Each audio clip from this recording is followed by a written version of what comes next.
Good morning, class. How are you all? I hope you all are fine at home. Okay, beta.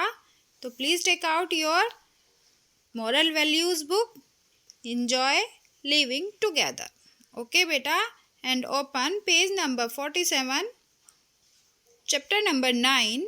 Think before you speak. Think before you speak. जैसे कि कल हमने अपनी live class में इसको discuss किया था, इसकी थोड़ी हमने जो थी वो रीडिंग स्टार्ट कर चुके थे हम लोग यहाँ पर, तो यहाँ तक हमने कर लिया।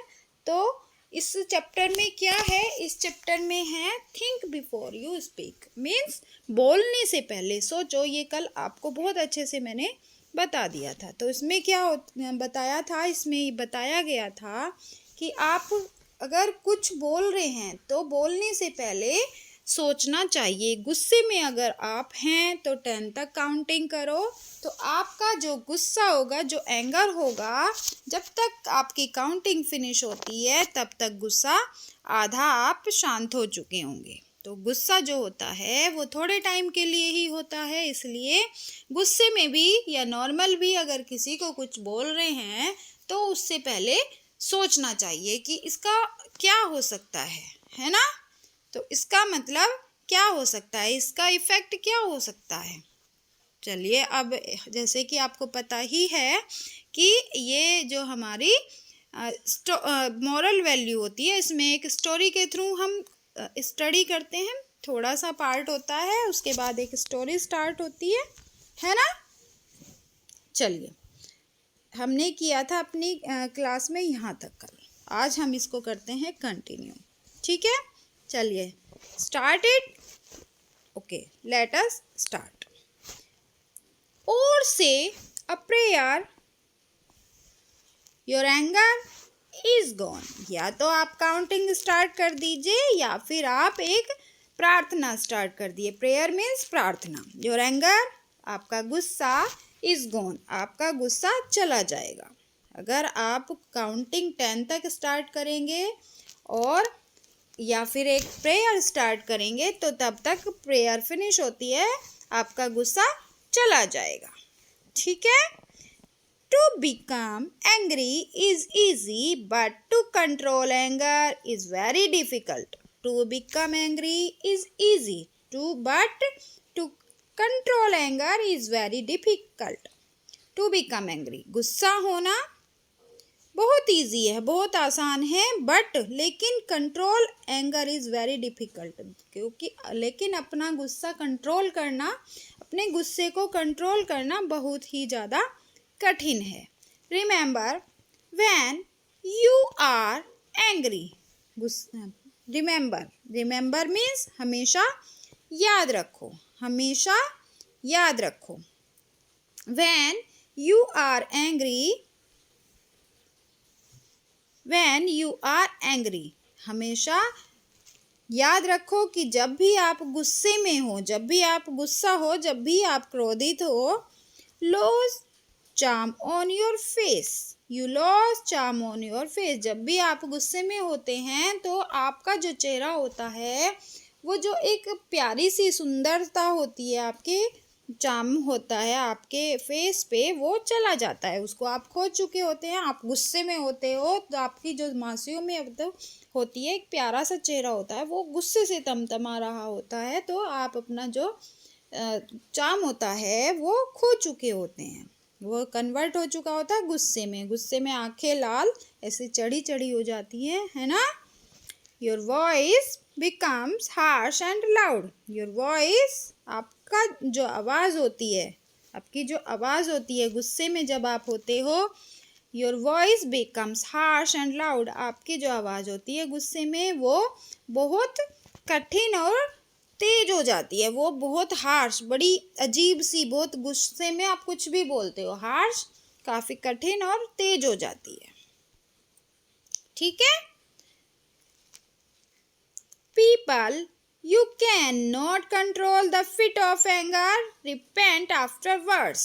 People who cannot control the fit of anger, लोग जो अपने गुस्से को कंट्रोल नहीं कर पाते हैं, जो गुस्से को कंट्रोल नहीं कर पाते हैं, कुछ टाइम के बाद वो उसको इसके लिए पछताते हैं।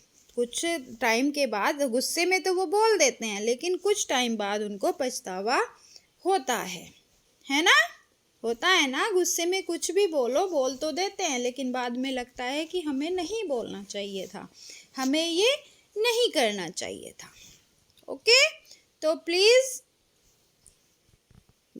अब हम स्टार्ट करेंगे अपने स्टोरी टाइम। तो प्लीज़ आप एक बार ध्यान से अपना इधर पूरा अच्छे से इस स्टोरी को देखेंगे। चलिए, स्टोरी टाइम है। जैसे मैंने आपको बताया था कि इस हम चैप्टर में स्टोरी के थ्रू ही थोड़ा स्टडी करते हैं, कुछ जानने की कोशिश करते हैं। स्टोरी के थ्रू हमें समझाया जाता है कि क्या होना चाहिए, क्या नहीं होना चाहिए। ठीक है, चलिए story time. Story time. Shreya's parents lived in a village. Shreya थी, एक लड़की थी श्रेया। उसके जो मम्मी पापा थे वो एक गांव में रहते थे। विलेज मीन्स गांव, लिव मीन्स रहना। श्रेया's पेरेंट्स, श्रेया के माता पिता एक गांव में रहते थे। Her parents wanted her to study in a big school. Her parents wanted, उसके माता पिता चाहते थे, her to study in a big school. उसके माता पिता क्या चाहते हैं कि वो एक बहुत अच्छे बड़े स्कूल में पढ़े। उसके माता पिता चाहते थे कि वो बड़े स्कूल में पढ़े। कौन पढ़े? श्रेया। ठीक है। They sent Shreya to live with her uncle and aunt in Delhi.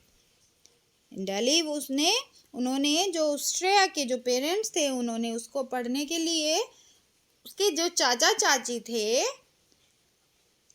उनके पास दिल्ली में भेज दिया। क्यों भेज दिया? पढ़ने के लिए। किसको भेजा? श्रेया को। तो उन्होंने श्रेया को उसके चाचा चाची के पास दिल्ली में पढ़ने के लिए भेजा। ठीक है। हर माता पिता यही चाहते हैं कि उनके बच्चे अच्छे से स्टडी करें, बहुत सक्सेसफुल हो लाइफ में, है ना? Now turn the page. Her cousin sister Rita was about her age. उसकी जो सिस्टर, कजिन किसको कहते हैं? जो चाचा चाची की जो बच्चे होते हैं उनको कजिन कहते हैं, है ना? उनको कजिन कहते हैं। ठीक है।